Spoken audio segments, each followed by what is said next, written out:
I've been reading nosleep for years. Here are the best of the best, according to me. Wrong way, Charlie. Do you remember your very first best friend? I do. Plus plus plus plus. Midnight was giving birth in the closet at the end of the hall. The repeating pattern of deep growls and shrieks woke me. Kittens! I nearly shouted as I crawled down from the top bunk. My sister stirred on the bottom bed.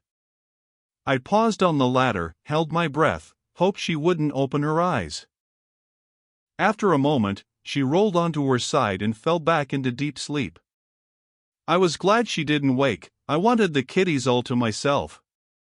Midnight continued to scream. I cracked open my bedroom door and saw my parents kneeling in the hallway, peering into the closet. They noticed I was standing there and told me to get back in bed. But I want to make sure Midnight is okay, I protested. She was mine, too. I should have been allowed to check on her. Dad refused to let me come out of the room. He said he would get me when it was over. Mom agreed with him. She said I was too little to watch.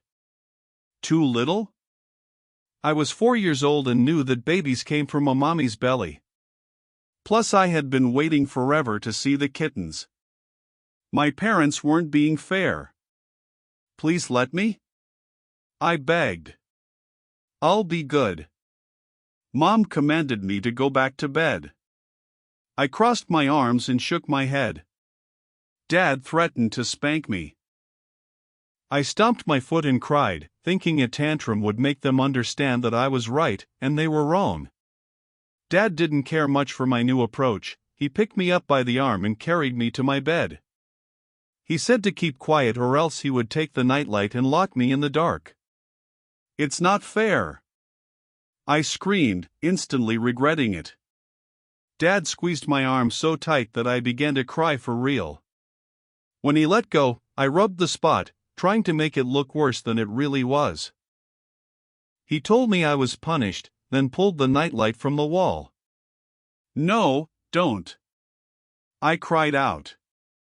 Ignoring my pleas, Dad went back into the hall and slammed my door shut. I heard my sister sobbing from on the lower bed. I felt bad that she had to suffer for my mistake, so I climbed down and cuddled up next to her. I told her I was sorry. She was terrified of the dark, more so than I, but eventually she relaxed and fell back to sleep while holding my hand. I couldn't rest though. Midnight's persistent shuddering cries and gargling noises kept me from closing my eyes. I stared into the black, waiting. It felt like forever. I'm not sure how it happened, but the next thing I remember is Mom waking my sister and me. Come see, she urged. The sunlight coming through the window lit up her smile. The kittens were tiny versions of Midnight. 8 of them in total. All the same jet black color, except for one. He had a speck of white fur above his nose, with white front paws to match. That one was mine. I knew the moment I saw him. Dad said we could give them names. It wasn't an easy task since they all looked the same. After several failed attempts to remember which was which, my sister decided the best thing to do was to call them Kitty Cat, but she was only 2 years old and pronounced it Kissie. The oddball was the only exception. He was mine to name, so I named him Charlie. Charlie was more playful than the rest of the litter. Whenever my sister and I were allowed to pick them up, he would roll on his back to let us pet his belly.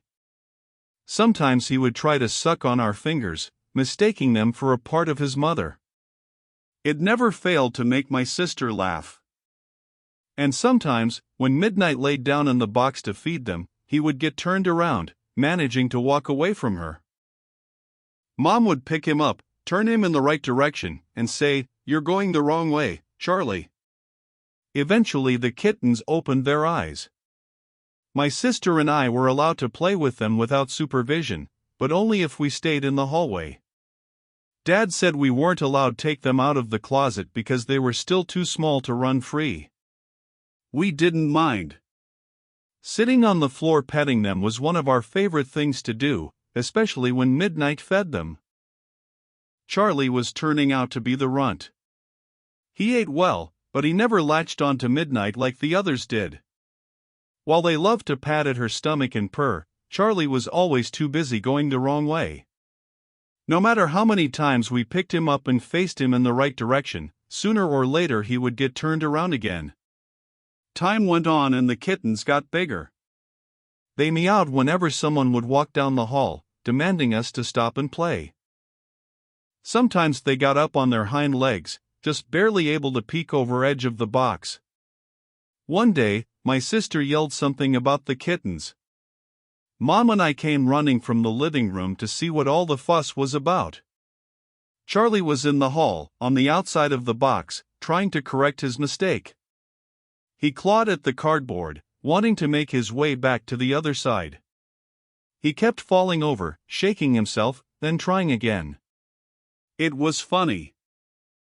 Feeling sorry for him, Mom picked him up, gave him a kiss, and sat him next to his brothers and sisters. "You went the wrong way, Charlie," she said. That was the first time Charlie broke out of jail, but not the last. He would make it over the edge, and either Midnight or Mom would grab him by the scuff of the neck, then toss him back into the box. It happened again and again. The whole family had to help keep him where he belonged. After a while, everyone got tired of dealing with his shenanigans. We officially changed his name to Wrong Way Charlie, and let him have free reign of the hallway. Even Midnight stopped caring. All the other kittens were content to stay in the box, but Charlie came and went as he pleased. He never went far though. Sometimes he would sneak a peek into my bedroom, or into the bathroom, but that was the extent of his exploration. It was easy to forget that he was only a few weeks old, and too frightened to venture into any of the rooms. The box and hallway was the only world that he knew. The only place he felt safe. A few days later, I woke to the sound of Grandma's voice coming from the living room. She was talking to my sister about making her a new dress. No one told me Grandma was coming over. I thought. Excited to see her, to see if she brought me a present, I jumped out of bed and ran down the hallway. I feel this soft crunch under my foot. What was that? I turned around to see what I had stepped on. Then I screamed. Wrong Way Charlie crawled toward me, the back half of him was crushed and twisted. Horrible sounds escaped from his small mouth. Nia. Nia. I continued to scream. Charlie was still trying to crawl toward me while making that resounding, awful sputter. His body trembled, and his little head twitched incessantly. Mom came running down the hall, my sister right behind her.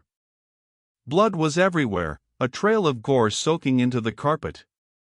All I heard was screaming, screaming, screaming, screaming. It echoed down the hallway, and throughout the years. Midnight leaped out of the closet and ran toward me.